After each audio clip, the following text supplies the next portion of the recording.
It's August 1978, and Britain is pretending it's summer. The sun burns, the motorways boil, and caravans crawl from Cornwall to Clacton. Cassette tapes rattle, ice creams melt, and the price of petrol has everyone counting miles instead of memories. It's the season of short tempers, long queues, and cars packed to the roof with everything except patience. Across Europe, the roads tell a story of change. Hatchbacks are no longer experiments, they're expectations.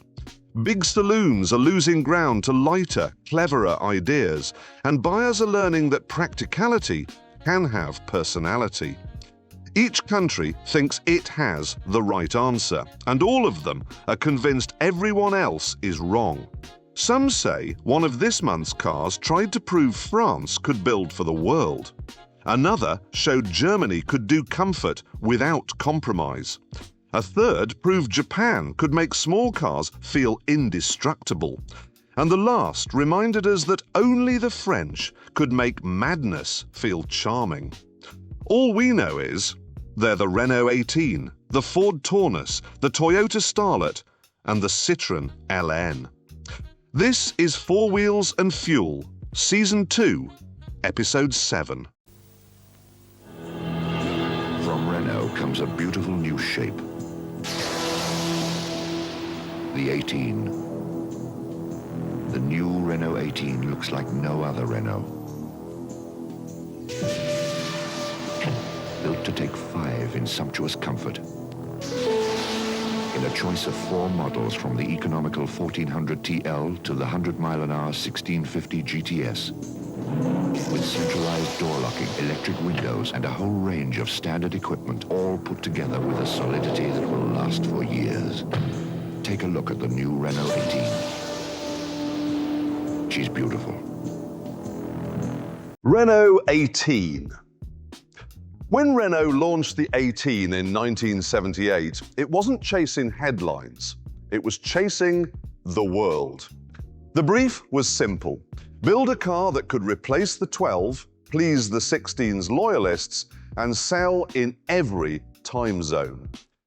What emerged was Renault's first true global saloon.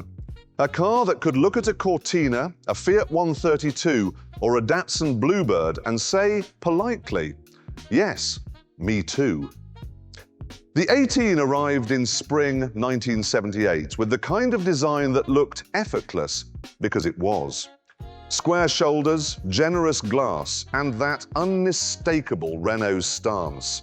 Light, confident, quietly modern. The styling came from Gaston Juchet's team in Boulogne-Billancourt, who wanted familiarity with just enough finesse. No drama, no angles for the sake of it. A car for people who'd had enough of gimmicks. Pop the bonnet and you'd find the 1.6-litre Cléon-Fonte engine, a sturdy iron block 4 producing around 80 horsepower. It wasn't thrilling, but it was faithful. Chain-driven, simple to service, and good for hundreds of thousands of kilometers, if you changed the oil and didn't mind the occasional puff of blue. Power went to the front wheels through a 4-speed manual, giving the 18 an easy, fluent feel that made it as comfortable in a Paris commute as it was on an auto route. Inside, Renault played to its strengths: comfort and clarity. The seats were soft enough to nap in, the fabrics proudly French. The dashboard was plain geometry, playful dials, switches placed with military logic. But here's the real quirk. The air vents aren't the usual sliders you'd used to see, but long rectangular slots molded straight into the dash, as if the car decided where the air went, not you.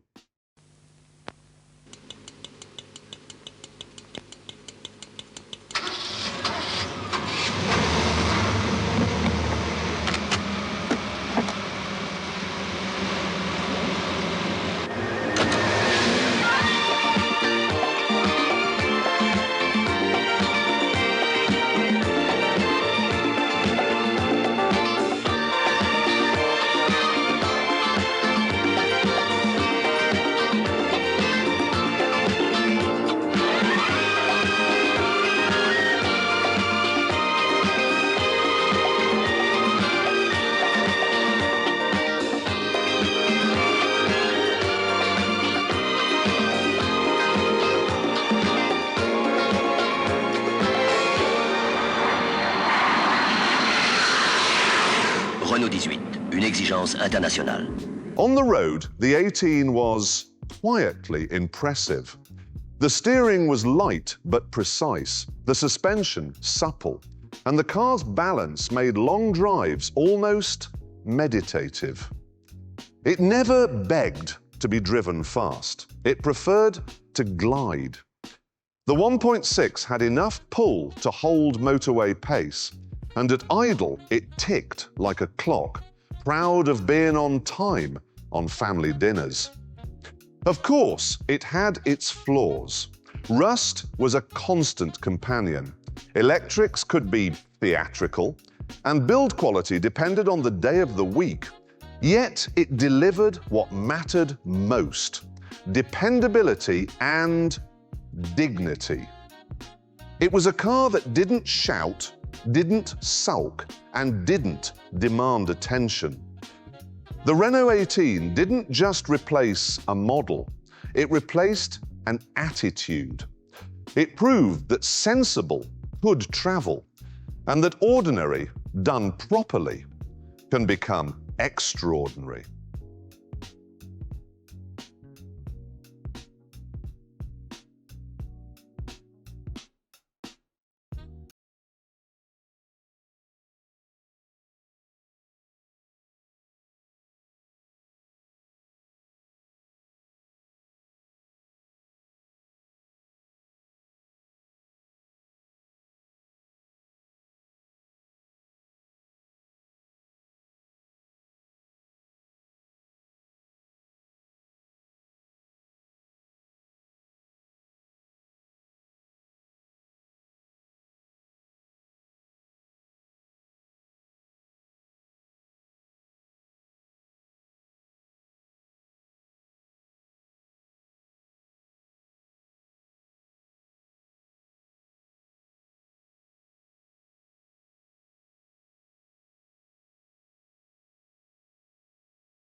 Ford Taunus. Ford Taunus. The Ford Taunus was Germany's way of saying the middle class had arrived. Built in Cologne and mirrored by Britain's Cortina, it spoke the language of quiet confidence. Clean lines, calm manners, and just enough chrome to show you'd done all right for yourself. By 1978, the Taunus was in its second TC generation, the TC2, a car that had settled comfortably into Europe's company car landscape. It shared its bones with the Cortina Mark IV, but where the British version wore its ambition on its sleeve, the German one preferred cufflinks. Open the bonnet and you'd find Ford's 1998cc Pinto engine, a sturdy overhead cam 4 that produced about 100 horsepower. Rear-wheel drive kept things predictable, and the suspension, double wishbones up front, live axle at the back, was tuned for comfort rather than courage. Slide inside and you understood its purpose immediately. The cabin felt like a scaled-down executive office. Clear instruments, thick carpets, and seats that seemed upholstered for endurance rather than excitement. The dash layout was textbook Ford logic. Roundness everywhere, straight-talking switches, and heater controls that actually obeyed you. It didn't try to impress, it tried to reassure. On the road, the Taunus 2.0 felt exactly as advertised: solid, stable, and never in a hurry. The steering was light but consistent, the gearbox mechanical but honest, and the brakes firm enough to inspire confidence. At motorway pace, it hummed along at ease, unflustered by distance or noise. In town, it shrank around you, the visibility excellent, the turning circle tight. It was a car designed to keep life simple. Critics sometimes called it dull, but that missed the point. It wasn't dull, it was dependable. In a decade when breakdown trucks were busier than milk floats, that mattered. Fleet buyers loved it, families trusted it, and Ford sold them by the thousands across Europe. It became the quiet heartbeat of late 70s suburbia.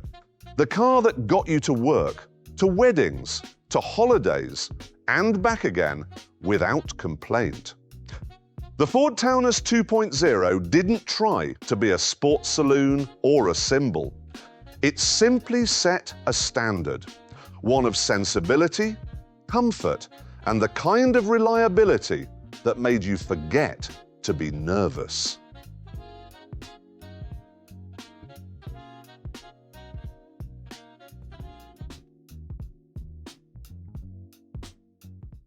すごい走りでやってきた挑戦。今優れた高速巡航性能をヨーロッパで実証します。トヨタ1300新発売。 Toyota Starlet. The Toyota Starlet arrived in 1978 as Japan's smallest gesture of quiet brilliance. It wasn't built to impress anyone. It was built to work. Simple, precise, and utterly unflappable. It showed that the secret to success wasn't size or speed, but quality you could feel in every click of a switch.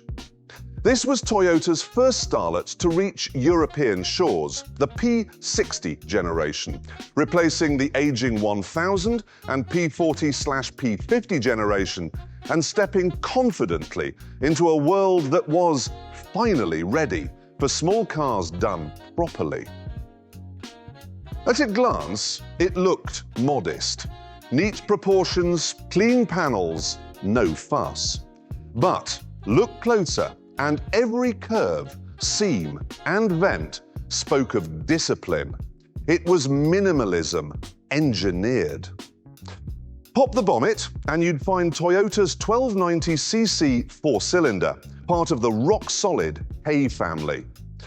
The 4K engine produced about 74 brake horsepower, giving the lightweight Starlet genuine punch for its size.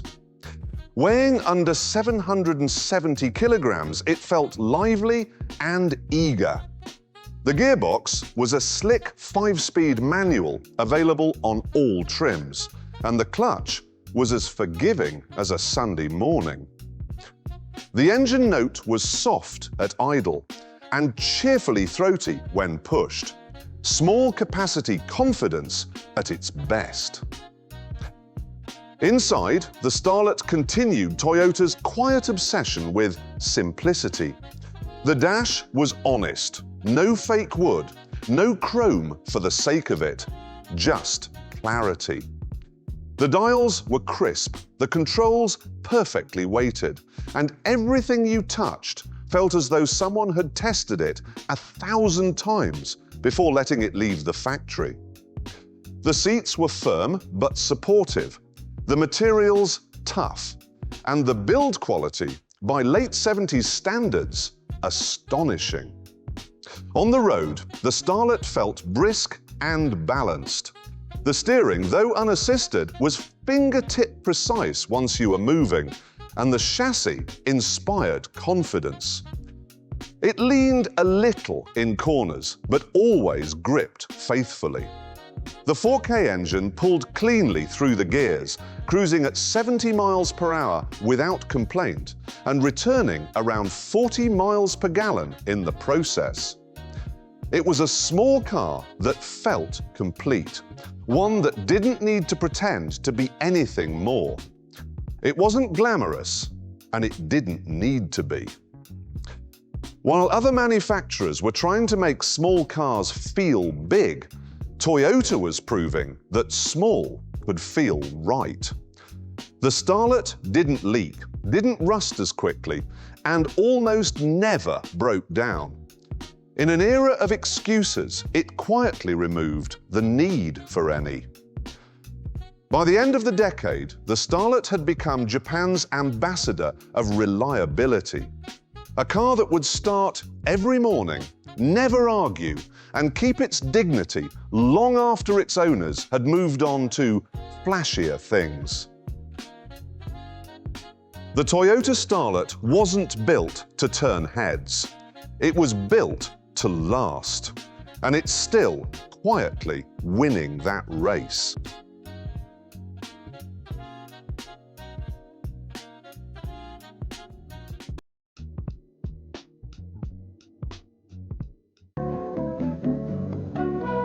Una volta al volante della Citroen LNA ci si accorge subito del salto di qualità rispetto alla versione precedente.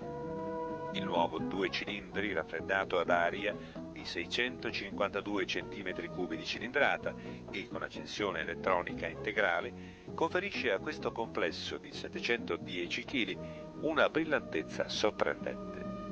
La Citroen LNA resta comunque la berlinetta dalla carrozzeria più piccola con il più piccolo motore.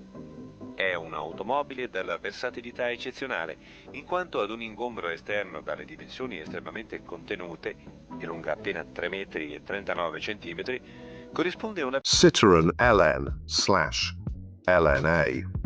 By the summer of 1978, Citroen had something unusually small on its hands. The LN. Born out of necessity rather than inspiration, it was Citroen's way of surviving the decade's fuel crises without losing its peculiar charm. It shared much of its body with the Peugeot 104, borrowed its engine from the 2CV, and somehow ended up being both clever and comically simple at the same time. The LN had been on sale since 1976 with a 602cc flat-twin boxer engine. But by late 1978, a new version was waiting in the wings, the LNA, A for Athletique, set to debut that autumn with a slightly larger 652cc engine. Buyers that August were caught between two chapters, the final run of the LN and the arrival of the LNA that would take over quietly but confidently. And then there was the name, or rather the names. In France, people quickly noticed something poetic hiding in plain sight. Say LN aloud, and it sounds like Hélène. Add an A, and you get Helena. Soon enough, drivers were joking that Citroën had released not just a car, but a pair of sisters, Hélène and Helena. One sensible, one slightly wilder. It was the kind of nickname that could only be born in France, where even a budget supermini ends up with a hint of romance in its nameplate. The engineers gave it steel and screws. The public gave it personality. Pop the bonnet, though flip might be more accurate, and you'd find that cheerful, air-cooled twin. With around 36 horsepower, it wasn't quick, but it was willing. The tiny engine buzzed happily, revving like it was late for lunch, and it was practically indestructible. Inside, the LN was simplicity itself. 1 spoke, 2 dials, 3 pedals, and 4 seats. There was almost no plastic, just painted metal, cloth, and optimism. The seats were thin but soft, the steering wheel light enough for fingertips, and the long springy gear lever gave every shift a touch of theatre. The ride, as ever with Citroën, was its party trick. Where other city cars bounced, this one glided. Over cobblestones or potholes, it felt unreasonably composed, the suspension soaking up punishment with comic grace. It was a tiny car that behaved like a limousine in miniature. Performance was leisurely, 0 to 60 eventually. Top speed around 78 miles per hour, if you believed the brochure. But it made up for it in charm, character, and sheer usefulness. It was the sort of car that could cross Paris without raising your blood pressure or your fuel bill. When the LNA arrived that autumn, the formula was proven. Simple, refined, and unmistakably Citroen. Together, the LN and LNA carried Citroen's eccentric soul into a more practical age. The Citroen LN was never glamorous, but it was wonderfully human.